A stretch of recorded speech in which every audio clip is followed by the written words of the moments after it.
انا اعطیناک الکوثر، میں جلدی سے اب اس کو سورت کو بھی مکمل کر دوں تاکہ یہ ہماری سورت کمپلیٹ ہو جائے.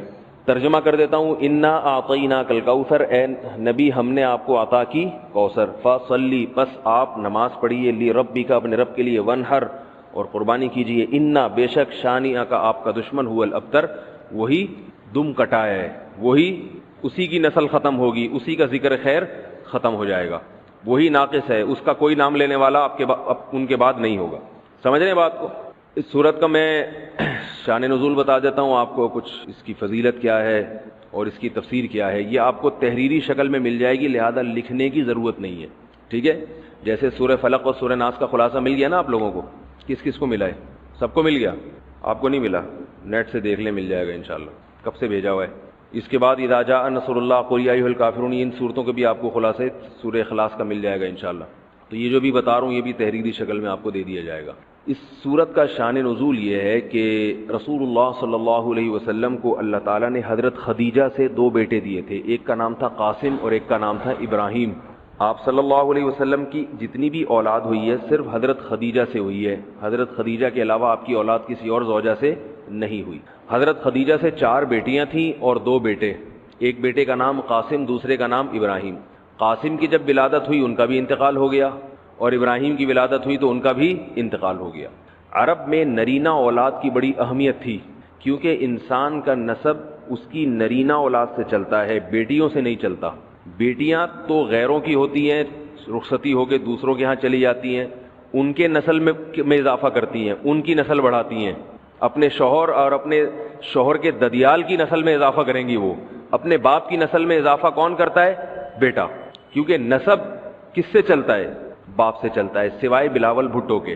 بلاول بھٹو کے بارے میں کہتا ہوں کہ بلاول بھٹو اسلامی تاریخ، غیر مسلموں کے ہاں تو ماں سے چلتا ہے جو نیچر کے خلاف ہے، لیکن اہل اسلام میں، اسلامی تاریخ میں سوائے بلاول بھٹو کے آج تک کوئی ایسا شخص پیدا نہیں ہوا جس کے نسب اور خاندان ماں سے چلتا ہو.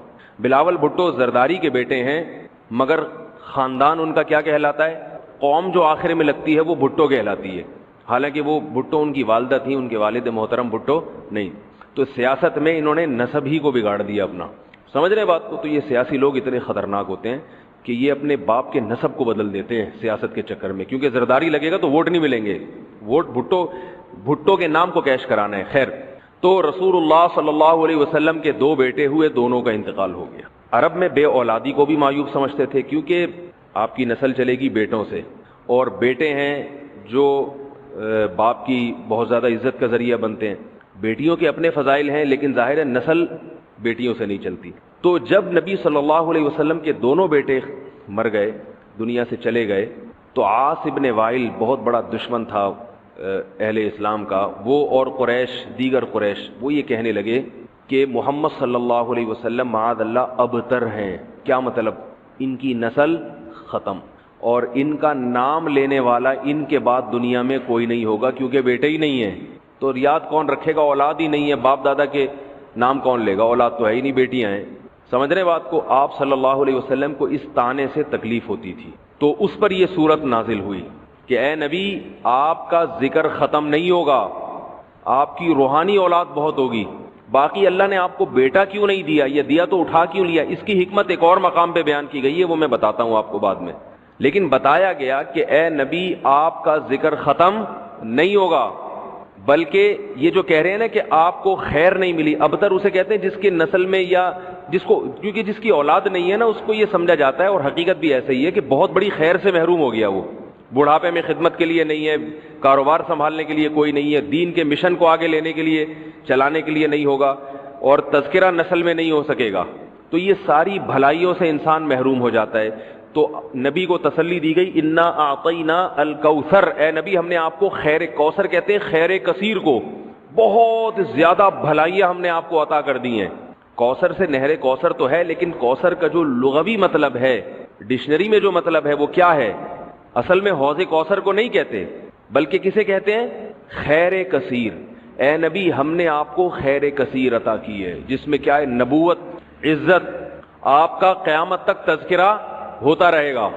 یہ ساری چیزیں ہم نے آپ کو عطا کر دی ہیں، لہذا ان کے تانوں سے پریشان ہونے کی ضرورت نہیں ہے. ان کے نرینہ اولاد ہوگی تو بھی ان کا تذکرہ نہیں ہوگا، اور آپ کے نرینہ اولاد نہ ہو کے بھی آپ کی روحانی اولاد قیامت تک باقی رہے گی اور آپ کا تذکرہ بہت زیادہ ہوتا رہے گا. یہ خیر کثیر ہم نے آپ کو عطا کی ہے.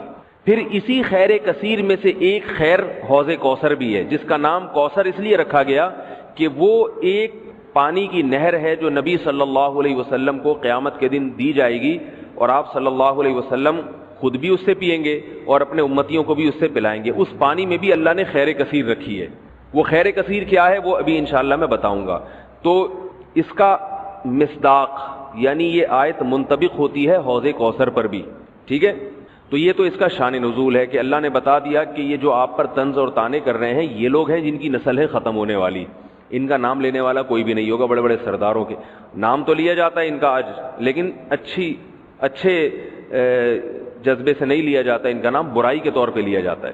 یہ تو اس سورت کا ہو گیا شان نزول. اس سورت کی فضیلت کیا ہے؟ حدیث میں آتا ہے، صحابہ کہتے ہیں کہ ہم بیٹھے ہوئے تھے رسول اللہ صلی اللہ علیہ وسلم کے ساتھ مسجد میں. آپ صلی اللہ علیہ وسلم پر ایک دم کچھ غنودگی سی طاری ہوئی، بے ہوشی کی کیفیت طاری ہوئی جیسے وحی میں ہوتی تھی. تو اس کے بعد جب آپ صلی اللہ علیہ وسلم بالکل بیدار ہوئے ہیں، نارمل حالت میں آپ صلی اللہ علیہ وسلم آئے ہیں، تو بڑے خوش تھے اور آپ صلی اللہ علیہ وسلم نے اس سورت کی تلاوت کی. اللہ کے نبی پر جب وحی آتی تھی نا تو جیسے ہی آپ صلی اللہ علیہ وسلم ہوش کی حالت میں آتے تھے تو فوراً ان آیتوں کی تلاوت شروع کر دیا کرتے تھے تاکہ میں بھول نہ جاؤں. تو آپ نے فوراً بسم اللہ الرحمن الرحیم پڑھا اور انا اعطیناک الکوثر فصل لربک وانحر ان شانئک هو الابتر. یہ آیتیں نازل ہوئیں اور آپ نے فوراً ان آیتوں کی تلاوت شروع کر دی. جب یہ شروع ہوئی تو صحابہ نے پوچھا یہ کوثر کیا چیز ہے؟ آپ صلی اللہ علیہ وسلم نے فرمایا میرے رب نے مجھے بشارت دی ہے کہ قیامت کے دن مجھے ایسی نہر ملے گی. وہ نہر ایسی ہے کہ اس کے جو پیالے ہیں جس سے لوگ پانی پئیں گے وہ چاندی کے ہیں، اور ان کی تعداد ان پیالوں کی گلاسوں کی اتنی ہے جیسے آسمان کے ستارے، اور اس نہر کا پانی برف سے زیادہ سفید ہے اور شہد سے زیادہ میٹھا ہے، اور میری امت میں کوئی بھی اس کا پانی پیے گا تو اسے کبھی بھی پیاس نہیں لگے گی. میدان حشر میں جو لوگوں کا سب سے بڑا مسئلہ ہوگا وہ پیاس ہوگا، سب سے بڑا مسئلہ. اور کہتے ہیں سمندروں کا پانی بھی اگر پی لے کوئی ساتوں سمندروں کا تو اس کی پیاس نہیں بجھے گی. تو میرے اللہ نے مجھے یہ نہر دی ہے، جو میرا امتی اس سے پی لے گا اسے کبھی بھی ہمیشہ کے لیے اس کی پیاس ختم ہو جائے گی. پھر آپ صلی اللہ علیہ وسلم نے فرمایا اسی موقع پر اسی حدیث میں کہ کچھ میری امتی آئیں گے حوض کوثر سے پانی پینے کے لیے، فرشتے انہیں وہاں سے ہٹائیں گے، دھتکاریں گے. میں کہوں گا کہ یہ میرے امتی ہیں تو فرشتے کہیں گے کہ آپ کو علم نہیں ہے ما احدثوا بعدک، کہ انہوں نے آپ کے بعد بدعتیں ایجاد کر لی تھی. ہیں تو آپ کے امتی مگر انہوں نے آپ کے دین میں تبدیلیاں کر لی تھی. جو دین آپ ان کو دے کر گئے تھے اس پر انہوں نے قناعت نہیں کی، اپنی طرف سے اس میں اضافے کیے، ایڈیشن کہتے ہیں نا، بہت ساری چیزیں بڑھا لی انہوں نے.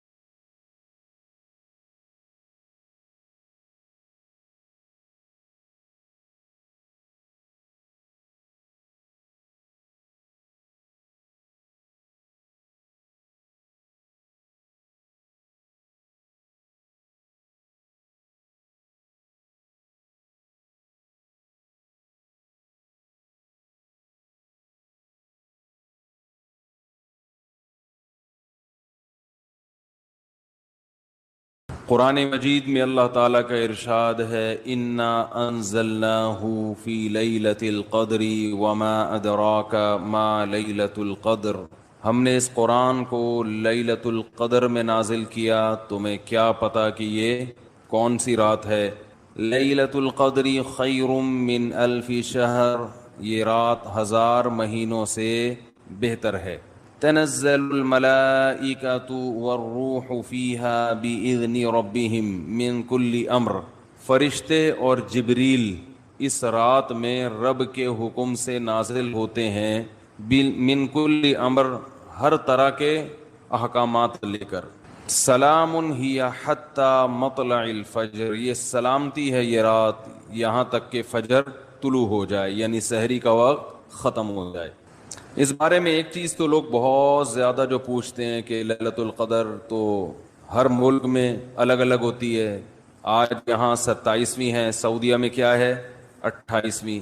تو اس بارے میں خوب سمجھ لیں کہ جتنی عبادتیں شریعت نے ہمیں دی ہیں اور ان کے وقتوں کے جو فضائل بیان کیے ہیں وہ ہر ملک کے اسی حساب سے ہوں گے۔ اللہ نے حکم دیا اقیم الصلاۃ لدلوک الشمس، سورج کے ڈھلکتے ہوئے نماز پڑھو، سورج طلوع ہونے سے پہلے فجر کی نماز۔ تو آپ جہاں نماز پڑھ رہے ہوگے وہاں کا سورج مراد ہوگا یا جاپان کا؟ بولو نا بھائی، کیا ہو گیا بھائی؟ جاپان میں ہو تو جاپان میں سورج طلوع ہو رہا ہے، پاکستان میں ہو تو پاکستان میں۔ ابھی جاپان میں تو پتہ نہیں کیا ٹائم ہو رہا ہوگا۔ تو جیسے نمازوں کے اوقات ہر ملک کے اپنے حساب سے ہوتے ہیں، سعودی عرب میں فجر کا ٹائم جب داخل ہوتا ہے تو ہمارے ہاں فجر گزر چکی ہوتی ہے، اشراق کا وقت بھی ختم ہو چکا ہوتا ہے۔ تو اب کوئی کہے کہ میں سعودیہ کے حساب سے چلوں گا، تو سعودیہ میں تو بھائی فجر کی نماز جب آپ ہو رہی ہوتی ہے تو یہاں سورج طلوع، بلکہ یہاں جب فجر ہو رہی ہوتی ہے وہ تو پیچھے ہے نا 2 گھنٹے، ہاں یہاں سورج طلوع ہو چکا ہوتا ہے، وہاں عشاء کی نماز ہوتی ہے، وہاں مغرب کی ہوتی ہے اور یہاں عشاء کی ہو رہی ہوتی ہے۔ تو جیسے نمازوں میں ہر ملک کا اپنا ایک طریقہ ہے، اپنے وقت ہیں، تو ایسے ہی جو سال کی تاریخیں ہیں، عید ہے، بقرعید ہے، یوم عرفہ ہے، لیلۃ القدر ہے، آخری عشرہ ہے، یہ سب اس ملک کے حساب سے ہوگا۔ جیسے جیسے جس ملک میں عشاء کا وقت داخل ہوا تو اللہ نے جو خاص پیکج رکھا ہوا ہے اپنے بندوں کے لیے، وہ پیکج اس ملک کے لیے اسٹارٹ ہو گیا، ہر نیکی کا ثواب ہزاروں گنا بڑھا دیا گیا۔ تو لیلۃ القدر رمضان کے آخری عشرے میں، اور رمضان کے آخری عشرے میں طاق راتوں میں امکان زیادہ، اور 27ویں میں اور بھی زیادہ۔ سمجھ رہے ہیں بات کو؟ اور آج کون سی رات ہے؟ 27ویں رات ہے۔ تو اس بات کا بہت امکان ہے کہ آج کون سی رات ہو؟ لیلۃ القدر۔ اس رات میں جس ملک میں یہ رات ہوگی وہاں فرشتوں کا نزول ہوگا، اور خاص طور پر جبریل علیہ الصلاۃ والسلام کا نزول۔ جیسے پیغمبروں میں سب سے افضل پیغمبر محمد صلی اللہ علیہ وسلم ہیں، تو فرشتوں میں سب سے افضل فرشتے کون سے ہیں؟ جبریل، جن کو اللہ نے روح الامین قرار دیا، مقدس روح۔ روح کیوں کہا؟ روح اس لیے کہا کہ روح جب ہماری باڈی میں ہوتی ہے تو ہماری باڈی زندہ ہوتی ہے، تو جبریل علیہ الصلاۃ والسلام ہماری روح کے لیے، روح کو طاقت بخشنے کا ذریعہ بنتے ہیں، کیونکہ وہ وحی لے کر آئے، اور وحی سے ہماری روحانی قوت، بولو نا بھائی، بڑھتی ہے۔ روحانی قوت کس سے بڑھتی ہے؟ وحی سے۔ عبادات ہمیں پتہ چلی وحی کے ذریعے، روزے ہمیں پتہ چلے وحی کے ذریعے۔ یہ آسمان سے کون سارے پیغام زمین پر نبی کے پاس لے کر آیا؟ جبریل علیہ السلام۔ جبریل نے نبی کو بتایا کہ شہر رمضان الذی انزل فیہ القرآن، اللہ کا کلام جبریل نے لیا، اور جبریل علیہ السلام نے ہمارے نبی صلی اللہ علیہ وسلم کے دل پہ یہ کلام نازل کیا۔ تو ہمیں جو پتہ چلا کہ رمضان میں روزے رکھنے ہیں، یہ ہمیں نبی سے پتہ چلا، اور نبی کو کس سے پتہ چلا؟ جبریل علیہ السلام سے۔ نماز کا ہمیں پتہ چلا نبی سے، اور نبی کو کہاں سے؟ کیا ہو گیا بھائی؟ پرابلم؟ تو نبی کو کہاں سے پتہ چلا؟ جبریل علیہ السلام سے۔ تو ہر جتنی بھی وحی آ رہی ہے نا، وہ ساری ڈائریکٹ کہاں سے؟ جبریل کے ذریعے۔ تو ان کے ذریعے ہماری روح کو کیا مل رہی ہے؟ تقویت، طاقت مل رہی ہے روح کو۔ تو وہ کیونکہ یہ رات روحانی ترقی کا ذریعہ ہے، تو اللہ نے اس رات میں جبریل علیہ السلام کو زمین پہ اتارا، تاکہ جس فرشتے کی مناسبت ہے نا اس رات سے، وہ فرشتے اس زمین پر نازل ہوں۔ تو اب مسئلہ یہ ہے کہ آج انسان جسم کی تو بڑی محنت کر رہا ہے، روح کو پروٹوکول دینے کے لیے تیار۔ بھائی دیکھو ایک بات بتا دوں، جملہ ادھورا چھوڑوں گا اس کو کمپلیٹ کرنا پڑے گا، اچھا لگے یا برا لگے، میرا اصول ہی یہی ہے۔ تو میں بول رکوں تو ایک دم آگے کمپلیٹ کر دیں جملہ، مجھے ایک اندازہ تو ہو نا کہ دماغ حاضر بھی ہے، سن رہے ہیں، ٹھیک ہے نا؟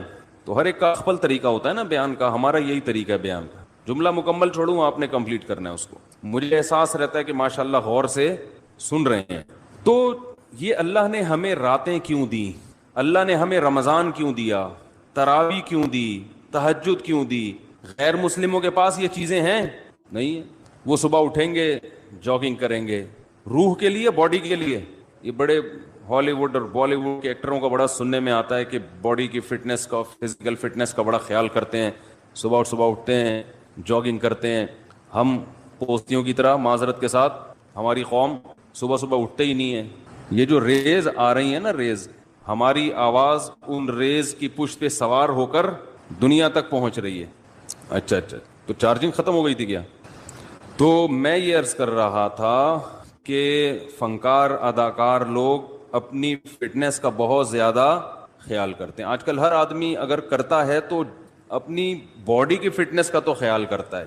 صبح اٹھ کے جاگنگ کریں گے, ڈائٹنگ, یہ نہیں کہ پراٹھے کھا رہے ہیں آلو کے, تمیز سے کھائیں گے, 1 گلاس دودھ, پھر 2 انڈے ہاف بوائل, ٹھیک ہے نا, پروٹین لینے ہیں, پھر جو ہوتے ہیں نا ڈائٹ جن لوگوں کی. تو باڈی کی محنت تو آج کی جا رہی ہے, روح کو طاقت دینے کی کوشش نہیں کی جا رہی. حالانکہ انسان روح اور جسم دونوں کا مجموعہ ہے. بھائی ایک دفعہ اس کو لگا دیں, جو بار بار آپ اٹھ رہے بیٹھ رہے ہیں نا, میرا بڑا دماغ خراب ہو رہا ہے اس سے, یا تو اس کو بند کر دیں, کوئی ضروری نہیں ہے, ریکارڈ کر لیں ویسے ہی. اس سے جو ہے نا بہت زیادہ ڈسٹربنس ہوتی ہے. ہو گیا تو ٹھیک ہے, نہیں تو وہ دوسرا کیمرہ لا کے بس ریکارڈ کر دیں, اس کو بند کر دیں. تو کیا کہہ رہا تھا میں, سیٹنگ, اپنی سیٹنگ, اب ادھر سے سیٹ کریں اس کو, وہاں سے تو ہو گئی, اب ادھر سے بھی پانا لا کے نا میری اپنی سیٹنگ کو بھی سیٹ کر. کیا کہہ رہا تھا میں؟ تو روح جو ہے نا, دیکھو انسان جو ہے نا, انسان کو جانوروں پر قیاس نہیں کیا جا سکتا. اچھا جانور کسے کہتے ہیں؟ جو صحت مند ہو. اچھی بکری تو دودھ زیادہ دیتی ہو, اچھی بھینس دودھ زیادہ دیتی ہو, اچھی گائے دودھ زیادہ دیتی ہو, اچھا بیل زیادہ ہل چلا لیتا ہو. ایسا ہی ہے نا, اچھا گدھا ویٹ زیادہ اٹھا لیتا ہو. تو اچھا انسان جو ویٹ زیادہ اٹھا لیتا ہو, تو اس میں اور گدھے میں کوئی فرق ہوا؟ پھر بھائی آج اچھا انسان اسے کہتے ہوئے اتنا ویٹ اٹھایا, بھائی تو اٹھا سکتا ہے؟ وہ کہہ رہا نہیں بھائی ہم تو نہیں اٹھا سکتے. بھائی آپ بہت اچھے, میں کیا ہوں, میں گندا ہو گیا. یہی مطلب ہوا نا.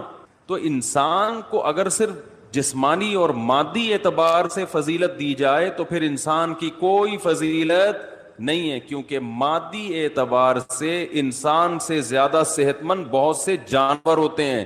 چیتے کی اسپیڈ زیادہ ہے یا آپ کی؟ تو بھاگنے میں چیتا اچھا ہے یا آپ؟ چیتا اچھا ہے. جبڑا جو پھاڑنے کی طاقت ہے وہ شیر کی اچھی ہے یا آپ کی؟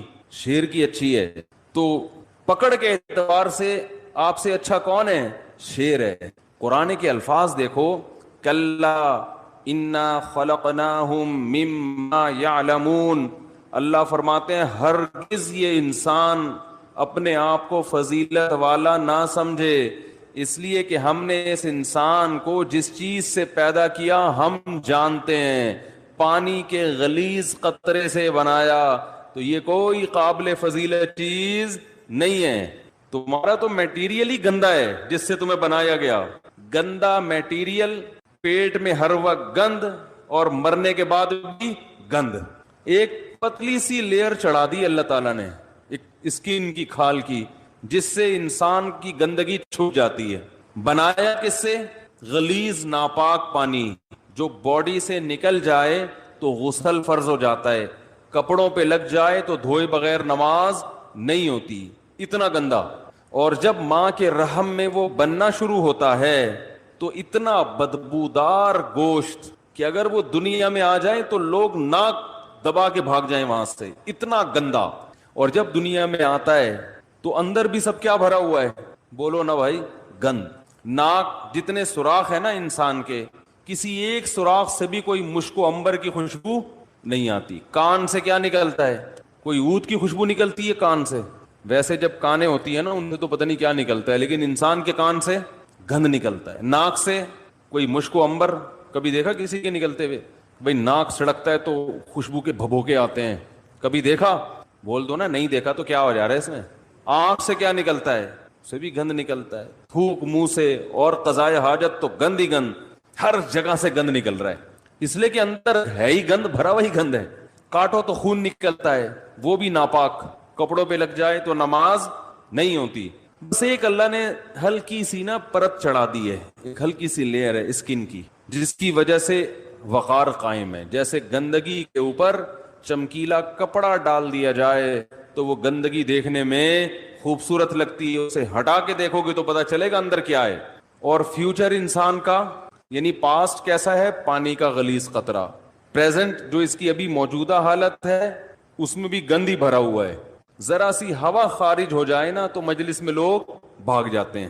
اور فیوچر کیا ہے, جیسے ہی سانس بند ہوگی فوراً لاش سڑنا اور گلنا شروع. یہ چودھری صاحب ہیں, یہ وڈیرے صاحب ہیں, یہ چیف ہیں, یہ جناب پرنسپل صاحب ہیں, یہ ہیڈ ماسٹر ہیں, جو بھی ہو بھائی آپ, جیسے ہی روح نکلی گند ڈھیر میت جو ہے نا ایک دم سڑنا شروع ہو جاتی, آنکھیں ابلنا شروع ہو جائیں گی, ہاتھ خود بخود کٹنا شروع. اتنی بدبو لاش کبھی دیکھی ہے, کس قدر بدبو ہوتی ہے اگر کوئی پرانی لاش پڑ گئی ہو.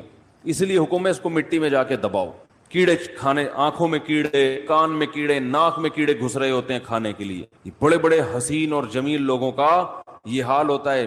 تو اللہ فرماتے ہیں کہ انسان تجھے جو میں نے فضیلت دی ہے وہ فزیکل فٹنس کی وجہ سے نہیں دی ہے, اس وجہ سے نہیں دی ہے کہ تیرے پاس وسائل بہت ہیں, وسائل کی وجہ سے بھی نہیں کہ تو بڑا پیسے والا ہے. انسان کو اللہ نے فضیلت دی ہے روحانی زندگی کی وجہ سے. جس کی روح اچھی ہوگی جسم سے نکلنے والے اعمال اچھے ہوں گے, روح گندی ہوگی جسم سے نکلنے والے اعمال گندے ہوں گے. کہتے ہیں نا موسیقی روح کی غذا ہے, گندے لوگوں کی روح کی غذا ہے, اچھے لوگوں کی روح کی غذا قرآن کی تلاوت اور ذکر اللہ ہے.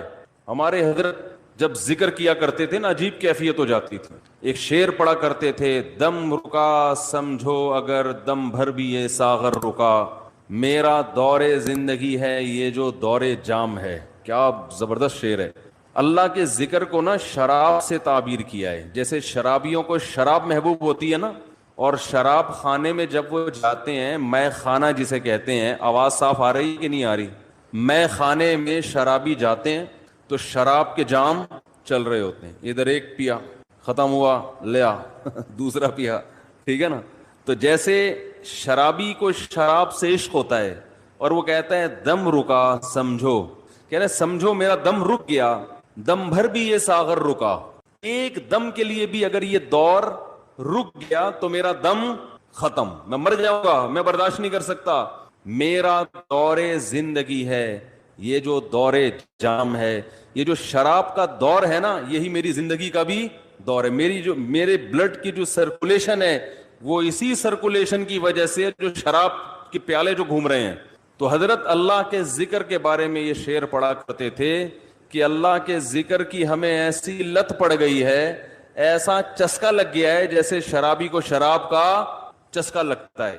تو حضرت بڑے مزے سے ذکر اللہ کے بارے میں یہ شعر پڑھا کرتے تھے, دم رکا سمجھو اگر دم بھر بھی یہ ساغر رکا, کہ اللہ تیرے نام کی لذت اور تیرے نام کا چسکا ہمیں ایسا لگ گیا ہے کہ دنیا کی کوئی بھی نعمت ہم سے چھین لی جائے ہم مریں گے نہیں. کوئی ہم سے تیرا نام لینا چھڑوا دے, کوئی ہماری زبان پہ تیرا ذکر کرنا ہم سے چھڑوا دے, ہم ایک سیکنڈ کے لیے بھی زندہ نہیں رہ سکتے. یہ کیفیت ہوتی ہے کس کی بھائی؟ اہل اللہ کی, جن کی روح پاکیزہ ہوتی ہے. اور جن کی روح ناپاک ہوتی ہے, جب تک وہ اداکاراؤں کے ڈانس اور ناچ نہ دیکھ لیں اور ان کے ناچ گانے کا میوزک نہ سن لیں, ان کی روح کو تسکین بولو نا بھائی نہیں ملتی. تو روح کی بات ہے. جیسے ہیروئنچی کو اور شرابی کو اس کی باڈی کو تسکین ہیروئن اور شراب سے ملتی ہے, لیکن جس انسان کو اس گندگی کی عادت نہیں ہے اسے تسکین کے لیے شراب اور ہیروئن کا سہارا نہیں لینا پڑتا. اسے تو بدبو آتی ہے, اسے تو گھن آتی ہے. تو مسئلہ ہی سارا کس کا ہے بھائی؟ روح کا ہے. تو اللہ تعالی نے جبریل علیہ الصلاۃ والسلام کے ذریعے انسان کی روح کو طاقت دی ہے. تو روح پاکیزہ بنتی ہے برے اعمال کو چھوڑنے سے اور عبادت کرنے سے. اور جیسے جیسے عبادت کرتا ہے انسان, روح اور زیادہ پاکیزہ ہونا شروع ہو جاتی. یعنی اگر آپ کی روح میں پاکیزگی نہیں ہے تو آپ عبادت شروع کر دو, پیدا ہونا شروع. اور جیسے جیسے پاکیزگی آئے گی, عبادت جو مشکل لگ رہی تھی وہ عبادت آسان ہونا شروع ہو جائے گی. تو آج باڈی کی طرف تو ہماری قوم کی تو نہ باڈی کی طرف توجہ ہے نہ روح کی، لیکن میں تو ان لوگوں کی بات کر رہا ہوں جو لبرل لوگ ہیں، وہ روح کو تو بالکل فوکس کرتے ہی نہیں ہے. اور ہمارے ہاں تو نہ روح کی فکر اور نہ جسم کی فکر، کسی چیز فکر لیس، ٹینشن فری زندگی. ٹینشن تو فری نہیں ہے لیکن فکر فری کہہ سکتے ہیں، جس کی وجہ سے ٹینشن ہی ٹینشن، کیونکہ جب نہ ادھر کے نہ ادھر کے تو پھر ظاہر ہے کھا کھا کے دھماکے سے پھٹ جائیں گے، اور روحانی زندگی کا تو بیڑا غرق. تو رمضان میں اللہ تعالی دیکھو روح کو طاقت ملتی ہے نفس کے خلاف مجاہدہ کر کے. جب آپ دنیا میں دو نظریات چل رہے ہیں، جو مذہب مخالف لوگ ہیں نا وہ کہتے ہیں انسان کی ہر خواہش پوری ہونی چاہیے، ان کی پوری دوڑ دھوپ اور قانون سازی اسی کے لیے، مکان سستا ہو جائے، روٹی سستی ہو جائے، کپڑا سستا ہو جائے، ہر ایک کا علاج فری ہو جائے، یہ ہو جائے وہ ہو جائے، جس کے جو دل میں خواہش آئے وہ خواہش پوری ہو جائے. اسی کو انٹرٹینمنٹ کہتے ہیں، اسی کو عیاشی کہتے ہیں. اسلام نے ہمیں بتایا ہے کہ تم جتنی خواہشات پوری کرو گے ہر خواہش مزید خواہشات کو پیدا کر کے جائے گی. جیسے کورونا وائرس کے کہتے ہیں نا 1 سے 100 ہو جاتے ہیں. اب جس نے پہلا وائرس پیدا کر دیا یا خود بخود ہو گیا قدرت کی طرف سے، تو بس ایک دفعہ کیا، اب وہ ملٹی پلائی بولو بھائی ہوتا چلا جا رہا ہے نا. ایک خربوزے کا بیج ڈال دو، اب مزید بیج پیدا کرنے کی ضرورت نہیں ہے، وہ اسی سے خود بخود پیدا ہوتے چلے جائیں گے. اسی لیے شاعر نے کہا ما قضا احد منها لبانته ولن انتهى عرب الا الى عربی، کہ اس دنیا میں آج تک کسی نے اپنی خواہشات پوری نہیں کی ہیں. جس نے ایک خواہش پوری کی تو وہ ایک خواہش جب ختم ہوئی تو ہزاروں خواہشات کو پیدا کر کے ختم ہوئی ہے. وہ یہ جو ہمیں نظر آ رہے ہیں نا بہت سے لوگ لائف کو انجوائے کر رہے ہیں، ان کی ہر خواہش پوری ہو گئی، ابھی انہیں کچھ بھی نہیں چاہیے. یہ آپ کو لگ رہا ہے کہ کچھ نہیں چاہیے، آپ کبھی ان کے پاس جا کے بیٹھیں گے تو پتہ چلے گا کہ جتنا ان کو چاہیے اتنا ہمیں نہیں چاہیے. تو اسلام نے ہمیں کچھ ایسی کام بھی بتائے ہیں جس میں ہمیں اپنے نفس کے اگینسٹ چلنا پڑتا ہے. دل نہیں چاہتا مگر اس کی مخالفت کرنی پڑتی ہے. دل کی خواہشات کو جتنا کچلیں گے روح کو طاقت اتنی زیادہ ملے گی اور روح کو تسکین ملتی ہے اس سے. تو اسلام نے ہمیں اپنے جسم کی خواہشات کو کچلنے کے لیے روزہ دیا. روزہ رکھو صبح صادق سے لے کے غروب آفتاب. کیسا پھیکا پھیکا ہو جاتا ہے نا انسان روزے میں. مجھے تو آپ ابھی بھی پھیکے پھیکے سے ہی لگ رہے ہیں. عجیب سا نہ کسی کام کا دل لگ رہا ہے، بیٹھے ہوئے ہیں، نہ گٹکا کھا سکتے ہیں، نہ پان کھا سکتے ہیں، نہ سگریٹ پی سکتے ہیں، نہ چائے پی سکتے ہیں، نہ کھانا کھا سکتے ہیں. سوکھا سوکھا سا منہ ہوتا ہے سب کا. روزے کی حالت میں دیکھو سب کی حالت کیا ہوتی ہے. کسی کام میں دل نہیں لگ رہا. اللہ نے کہا بس 1 نہیں 2 نہیں 3 نہیں 4 نہیں کتنے 29 یا 30. آسان کام تھوڑی ہے. پھر ہاتھ باندھ کے اللہ کے سامنے کھڑے ہو جانا، نماز میں باؤنڈ کر لینا اپنے آپ کو. آج دنیا میں دنیا پرستوں کے لیے سب سے قیمتی چیز ٹائم ہے. وہ ٹائم کہتے ہیں کہ اتنی دیر ہم مسجد میں اللہ کے سامنے ہاتھ باندھ کر کھڑے رہیں، اس سے ہمیں ملتا تو کچھ بھی نہیں ہے. تو یہ تو ٹائم ویسٹنگ ہے. تو اللہ نے کہا کہ کرو یہ کام، تمہارا دل نہیں چاہتا مگر تمہیں کرنا پڑے گا. تو جب انسان بار بار بار بار اپنی خواہشات کے اگینسٹ چلتا ہے نا تو اس کی روح کو طاقت ملنا شروع ہو جاتی. اتنی روحانی قوت اس کے اندر پیدا ہوتی ہے. وہ کچھ کر کے دکھاتا ہے جس کا لوگ تصور نہیں کر سکتے تھے. یہ جو اسلاف کے واقعات ملتے ہیں، عشاء کی نماز میں کھڑے ہوئے اور فجر تک نماز پڑھتے رہے، یہ تو تواتر سے ثابت ہے. بعض لوگ اس کا مذاق اڑاتے ہیں کہ یہ ممکن نہیں ہے، اور بعض کہتے ہیں وہ حدیث میں تو آتا ہے کہ جس نے 1 دن میں 3 دن سے کم میں قرآن ختم کیا اس نے سمجھا ہی نہیں. اس حدیث کا مطلب کیا ہے وہ میں کسی اور موقع پہ بتاؤں گا، ورنہ وہ سارا موضوع چینج ہو جائے گا. اسلاف سے صحابہ سے تواتر کے ساتھ ثابت ہے کہ ایک رات میں ایک رکعت میں پورا قرآن ختم کیا انہوں نے. حدیثوں کا مطلب جو ہے نا پروفیسروں سے مت پوچھو، یہ صحابہ اور تابعین سے پوچھا کرو کہ کون سی حدیث کا کیا مطلب ہے. حضرت عمر رضی اللہ تعالی عنہ نے حضرت عثمان کی طرف ایک دن اشارہ کر کے فرمایا کہ مجھے اس شخص سے محبت کیوں نہ ہو، یہ وتر کی 1 رکعت میں پورا قرآن پڑھ لیتے ہیں.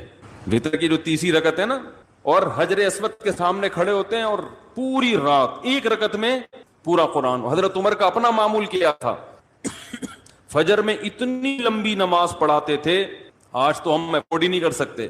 صبح صادق کا وقت جب شروع ہوتا تو نماز شروع کی جاتی اور سورج نکلنے سے پہلے سلام پھرتا تھا فجر کا.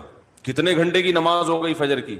اور نماز میں تلاوت کرتے کرتے کرتے بعض دفعہ اللہ کے خوف سے رو کے گر جایا کرتے تھے. فجر میں حضرت عثمان رضی اللہ تعالیٰ عنہ پوری سورہ یوسف پڑھتے تھے. ایک تابعی کہتے ہیں کہ میں نے سورہ یوسف حضرت عثمان کے پیچھے فجر میں سن سن کے یاد کر لی, زبانی یاد ہو گئی مجھے. کتنی لمبی لمبی ان لوگوں کی نمازیں تھیں, کتنی لمبی لمبی ان لوگوں کی دعائیں تھیں, کتنی. آج بالکل عبادت کا ذوق اور شوق ختم. اور پہلے عورتوں میں عبادت کا ذوق مردوں سے بھی زیادہ تھا. مرد تو وہ تھڑے چھڑے پہ جا کے بیٹھ گئے, دو چار لونڈے لپاڑے بیٹھ گئے, کچھ ادھر بات کر لی, کچھ ادھر چلے گئے, ڈبو اسنوکر. خواتین تو گھروں میں وہ تو عبادت میں آگے تھیں. آج سب کے ہاتھ میں کیا آ گئے؟ موبائل, واٹس ایپ, بس ہر وقت. میری والدہ اللہ ان کی مغفرت فرمائے, آخر عمر میں تقریباً 1.5-2 سال ان کا دماغ کام نہیں کرتا تھا. جیسے قومے کی کیفیت ہوتی ہے نا, یہ ہو گئی تھی کیفیت. تو ہوش نہیں تھے ان کو, کوئی بات بتاؤ سمجھ میں نہیں آتی تھی. لیکن تسبیح جیسے ہی پکڑاتے تھے نا فوراً چلنا شروع, اور زبان بھی چلنا شروع. کیوں؟ لاشعور میں یہ چیز, بولو نا بھائی, بیٹھ گئی. کیونکہ زندگی بھر تسبیح پڑھی ہے نا, تو اب ہوش نہیں ہے. تو جیسے ہی تسبیح ہاتھ میں آئی اللہ کا نام شروع. میرے بڑے بھائی جب سورہ یاسین کی تلاوت کرتے ان کے سامنے, تو سورہ یاسین کا تلاوت کے جو کوئی لفظ چھوٹ جاتا نا تو وہ ان کی زبان سے نکل جاتا تھا. جیسے آخری لفظ آ رہا ہے نا مبین, تو وہ رک گیا تو وہ ان کی زبان سے نکل. ایک لاشعور میں سورہ یاسین بہت پڑھی ہے انہوں نے. تو میں نئی نسل کو دیکھ کے یہ پیشگوئی کر سکتا ہوں کہ جب ہمارا بڑھاپا ہو, اللہ ہم سب کو بچائے, تو پتہ نہیں ہمارا حال کیا ہوگا. ہوش میں نہیں ہوں گے. کوئی تسبیح لا کے پکڑائے گا تو ایسے لگے گا جیسے یہ پتھر ہے. جیسے ہی موبائل لا کے پکڑائیں گے نا, ٹھک ٹھک چلنا, فوراً سب سے پہلے لاک کھلے گا اس کا. حقیقت بتا رہا ہوں میں, کیونکہ لاشعور میں یہ چیز بیٹھ گئی ہے. موبائل ہے, فیس بک, واٹس ایپ, یوٹیوب, ایک دم چلنا شروع, ٹھک ٹھک ٹھک, میسج بازیاں. اور بھائی کیا کر رہی ہو, دوپٹہ کہاں سے خریدا, خواتین کی نا. چاہے قومے میں ہو یا کچھ بھی ہو, اللہ بچائے سب کو قومے میں جانے سے. جو کام زندگی بھر کیا ہوتا ہے, جب انسان ہوش میں نہیں ہوتا تو وہی کام اس کے سامنے آنا شروع ہو جاتا ہے. علماء نے بیان کیا ہے کہ کئی دنیا میں حافظ ایسے ہیں کہ مرتے ہوئے ان سے کہا جا رہا تھا کہ کلمہ پڑھو تو گانا گانا شروع کر دیا انہوں نے. حافظ قرآن تھے مگر قرآن کی تلاوت نہیں کرتے, گانوں اور فلموں کو فوکس کیا ہوا تھا. موت کے وقت کلمہ نہیں نکل رہا زبان سے, گانے گا رہے ہیں.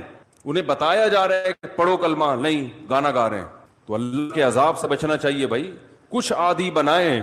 ہم یہ نہیں کہہ رہے کہ ہمارے اسلاف جیسے پوری پوری رات عبادتیں کیا کرتے تھے ایسے ہی کریں. کچھ تو عادی بنائیں اپنے آپ کو اللہ کے سامنے رونے ہونے کا, کچھ تو اللہ کا نام لینے کا اپنے زبان کو عادی بنائیں. جو تبلیغ والے تسبیحات بیان کرتے ہیں, جو صحیح احادیث سے ثابت ہے کہ 100 مرتبہ صبح لا الہ الا اللہ وحدہ لا شریک لہ لہ الملک ولہ الحمد وہو علی کل شیء قدیر. اور بعض روایت میں یحیی و یمیت وہو حی لا یموت. یہ حدیث میں تبلیغ والے تو تیسرا کلمہ بتاتے ہیں, یہ کلمات حدیث میں آتے ہیں. آپ صلی اللہ علیہ وسلم نے ارشاد فرمایا جس نے 100 دفعہ یہ کلمہ پڑھا اس سے زیادہ نیکیاں پورے دن میں کوئی شخص نہیں کما سکتا سوائے اس کے جو اس سے بھی زیادہ مرتبہ پڑھے. تو ذکر سے محبت پیدا کریں. آج ذکر کی لذت نہیں ہے, بس ایویں ہی بیٹھ کے وہ ٹی وی بھی دیکھ رہے ہیں, فلم بھی دیکھ رہے ہیں اور تسبیح چل رہی. کیسے پیارے کلمات ہیں, کیسا مزہ آتا ہے ان کلمات پڑھنے میں. لا الہ الا اللہ, کوئی عبادت کے لائق نہیں سوائے اللہ کے. کتنا اللہ تعالیٰ خوش ہوتا ہے کہ جب ساری دنیا مجھے بھول گئی ہے, ہر وقت دولت کی باتیں, پیسے کی باتیں, مکان کی باتیں, پلاٹ کی باتیں, اس سے اتنے پیسے لینے, اس کو اتنے پیسے دینے, وہ کاروبار بند ہو گیا, اس کو کھولنا ہے, یہ کرنا ہے, وہ کرنا ہے, ہر وقت 24 گھنٹے. جس نے پیدا کیا, جس کے پاس لوٹ کر جانا ہے, سب چیزیں چھوڑنی ہے یہاں پہ, یہ بیوی بچے بھی چھوڑنے ہیں, یہی قبر میں اتاریں گے. جو آج کہہ رہے ہیں نا وہ رہ نہیں سکتے آپ کے بغیر, اور یہ اور یہی اتار کے آئیں گے قبر میں. اور اگر کورونا سے مر گئے نا, اللہ بچائے, تو قبر میں بھی نہیں جائیں گے, بولیں گے یہ تو مر گیا, ہمیں نہ مار دے کہیں. دور دور سے دیکھ نہیں رہے کیسے جنازے ہو رہے ہیں, یہ تو انسان کی محبت ہے, یہ تو اوقات ہے انسان کی. تو جس کے پاس لوٹ کر جانا ہے اور جس نے بنایا ہے, هو اعلم بكم اذ انتم اجنة في بطون امهاتكم, اللہ فرماتے ہیں جب تم ماں کے پیٹ میں تیار ہو رہے تھے نا, وہ رب تمہیں اس وقت سے جانتا ہے. اس وقت تو والدین بھی انسان کو نہیں جانتے. کتنا قریبی تعلق, ہر ایک کا تذکرہ زبان سے کرے گا, نہیں کرے گا تو جو سب سے زیادہ قریب ہے اس کا تذکرہ نہیں کرے گا. اور اگر اللہ کا ذکر کرے گا بھی تو کسی نے کوئی وظیفہ بتایا ہوگا جن بھگانے کے لیے, دکان کھلوانے کے لیے, کاروبار کھلوانے کے لیے, بچے کی شادی نہیں ہو رہی, اپنی نہیں ہو رہی ہے تو پچھتا رہا ہے اس کو بھگانے کے لیے, ہو گئی ہے تو بچے نہیں پیدا ہو رہے, ہو گئے تو وہ چترول لگا رہے ہیں ان کو سیدھا کرنے کے لیے. اللہ کو خوش کرنے کے لیے, اللہ کی محبت میں اللہ کا نام لذت سے لینے کے لیے کہ مجھے بس اس سے محبت ہے, اس کا نام لینے میں مجھے مزہ آتا ہے, اس نیت سے ذکر کرنے والے مارکیٹ میں بہت شارٹ ملیں گے آپ کو, بہت کم لوگ ملیں گے. کوئی بیٹھا ہو نا صبح اللہ اللہ کر رہا ہو, کیوں کر رہے ہو؟ وہ جی فلاں پیر صاحب نے بتایا تھا, وہ فلاں پیر صاحب نے کہا تھا یہ کرو گے تو یہ والا کام ہو جائے گا. او بھائی اللہ نے پیدا کیا ہے, جیسے دنیا کا تذکرہ کرتے ہو بغیر ضرورت کے کرتے ہو نا. خواتین جب آپس میں ملتی ہیں دوسرے کا لباس دیکھتی ہیں, بہن کہاں سے خریدا, کتنے کا خریدا, ضرورت ہوتی ہے حالانکہ جیب میں ایک پیسہ بھی نہیں ہوتا خریدنے کا. لیکن محبت جس چیز سے ہوتی ہے اس کا تذکرہ کرنے میں انسان کو, بولو نا بھائی, مزہ آتا ہے. مرد جب آپس میں بیٹھتے ہیں تنخواہ پوچھ رہے ہوتے ہیں, کیسا چل رہا ہے بزنس, کیا ہو رہا ہے, کتنا پروفٹ ہوا. جس چیز سے محبت ہے انسان کو اس کا نام لینے میں مزہ آتا ہے. یہ مزہ اللہ کا نام لینے میں بھی پیدا کر لیا جائے اپنے دل میں تو وہی کیفیت ہوگی کہ دم رکا سمجھو اگر دم بھر بھی یہ ساغر رکا. میرا دور زندگی ہے جو یہ جو دور جام ہے. حضرت فرمایا کرتے تھے, ہمارے حضرت جب بیان کرتے نا اور اللہ کی محبت میں کبھی کوئی شعر سنا دیا تو پورا موضوع ان کا چینج ہو جاتا تھا. جیسے میں شادیوں پہ آتا ہوں نا اگر, تو پورا موضوع میرا کیا ہو جاتا ہے, ارے جہنم کی بات چل رہی ہو, وہاں کی ہولناکیاں چل رہی ہوں, سانپ بچھو, اور کسی نے شادی کی بات کر لی تو ہمارا پورا ٹاپک چینج ہو جاتا ہے نا. تو ہمارے حضرت کا جب بیان ہوتا تھا کہیں سے اللہ کی محبت کا کوئی تذکرہ آ گیا, اللہ کی نعمتوں کا, پورا بیان چینج. اور پھر حضرت فرماتے تھے کہ کچھ نہ, پھر یہ شعر پڑھتے تھے, کچھ نہ رستے کا پتہ ہم کو نہ منزل کی خبر, کچھ نہ رستے کا پتہ ہم کو نہ منزل کی خبر, جا رہے ہیں جس طرف ہم کو لیے جاتا ہے دل. یعنی ہمیں نہیں پتا اب ہم نے کہاں جانا ہے, اب تو ہمیں دل لے کے جدھر جا رہے ہیں ہم وہاں چل رہے ہیں, دل گھسیٹ رہے ہیں. تو اللہ کی محبت میں یہ حال کہ اب دل جہاں لے کے جائے گا وہاں, تو دل تو یہی کہہ رہا تھا بس اللہ کا تذکرہ کرو بیٹھ کے.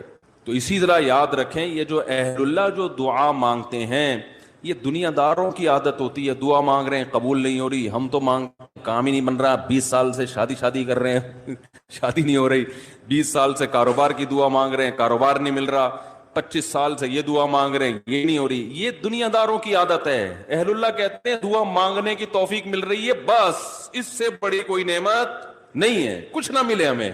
حضرت عمر رضی اللہ تعالیٰ عنہ کا قول ہے نا کہ مجھے اس سے غرض نہیں ہے کہ میری دعائیں قبول ہو رہی ہیں کہ نہیں ہو رہی, مجھے اس کی فکر ہوتی ہے کہ دعا مانگنے کی توفیق مل رہی ہے کہ نہیں مل رہی. اگر اللہ اپنے سامنے ہاتھ اٹھا کر دعا مانگنے کی توفیق دے رہا ہے, اتنی بڑی نعمت ہے کہ اس نعمت کے بعد مزید ہمیں کچھ نہیں چاہیے. بھائی اللہ توفیق دے میرے سامنے ہاتھ اٹھا کے مانگو, تو یہ ہر ایک کو تھوڑی ملتی ہے توفیق. آج دنیا میں دعائیں مانگنے والے سب سے کم ہیں, سب سے کم. ایک تو مانگتے نہیں, اوپر سے مانگتے ہیں تو ایسی بد دلی کے ساتھ کہ وہ دل ہی نہیں لگ رہا ہوتا ان کا, اور پھر 2-4 دفعہ مانگے بولے قبول, جا کے دیکھیں قبول ہوئی ہے کہ بیانات سننے کے لیے youtube.com/مفتی طارق مسعود کو سبسکرائب کریں. چیک کر رہے ہو, اور اگر آپ کچھ بھی نہیں آیا ویسے کہ ویڈیو کو کبھی بھی مس نہیں کرنا چاہتے ہیں تو سبسکرائب کرنے کے بعد بیل آئیکن پہ کلک کرنا مت بھولیں. تو بھائی جو اہل اللہ ہیں وہ کہتے ہیں دیکھو جتنا تعلق دعا کے وقت انسان کا اللہ کے ساتھ ہوتا ہے نا, اتنا کسی اور چیز میں نہیں ہوتا. براہ راست اللہ سے اپنی زبان میں مانگ رہا ہے. بھائی ذکر میں تو کم از کم اتنا ہوتا ہے کہ ترجمہ نہیں آتا تو پتہ ہی نہیں ہوتا کیا پڑھ رہا ہوں میں, لیکن جب دعا مانگ رہا ہوتا ہے تو براہ راست اللہ سے تعلق, یہ تو بہت گہرا تعلق ہے. تو دعاؤں میں جان ختم, دعاؤں میں لذت, بولو نا بھائی ختم. تو جب اللہ سے تعلق ہی کمزور پڑتا چلا جائے گا تو بھائی پھر جو اللہ کو خوش کرنے کے لیے جو اعمال اللہ نے بتائے وہ کہاں سے پورے ہوں گے؟ وہ تو ہو ہی نہیں سکتے پورے. تو اس لیے